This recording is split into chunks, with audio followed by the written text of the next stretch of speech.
আসসালামু আলাইকুম। আজ আমরা পাহাড়ি রাস্তার ভিতর দিয়ে আমাদের মোটরসাইকেল চলাবো। আর আপনাদের জন্য গাইডলাইন আছে পাহাড়ি রাস্তায় কিভাবে মোটরসাইকেল চালানো লাগে, বাইকের স্পিড কত রাখলে সবচেয়ে ভালো হয় সেই বিষয়ে জানাবো। অনেকেই ভাবছেন এই পাহাড়ি রাস্তায় গেলে মনে হয় স্পিডে টানলেই একটা ভিউ পাওয়া যায়। আসলে তাদের ধারণা একদমই ভুল। পাহাড়ি রাস্তায় আপনি যদি আপনার বাইকের গতি 30 থেকে 40-এর ভিতরেই রাখেন, তাহলে আপনারা পাহাড়ের যে প্রকৃত ভিউ সেই ভিউগুলো উপভোগ করতে পারবেন। আমাদের এই ভিডিওটা দেখা মাত্র আপনি দেখতেই পাচ্ছেন এখানে আমাদের গাড়ির স্পিড হলো 30 থেকে 35। আমরা এর ভিতরেই গাড়ি চালাচ্ছি আর আপনাদের এই পাহাড়ি পরিবেশগুলো দেখাচ্ছি। আপনারা আসলেই দেখতেই পাচ্ছেন, আসলে অনেক সুন্দর পরিবেশ।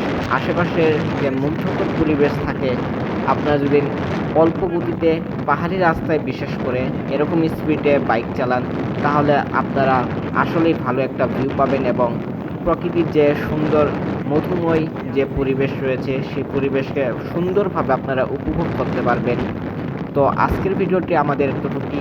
ভিডিওটি ভালো লাগলে অবশ্যই আমাদের চ্যানেলকে সাবস্ক্রাইব করবেন এবং আমাদের ভিডিওতে লাইক এবং কমেন্ট করে যাবেন যে কেমন হলো আমাদের প্রথম ভিডিও বাইক বিষয়ে।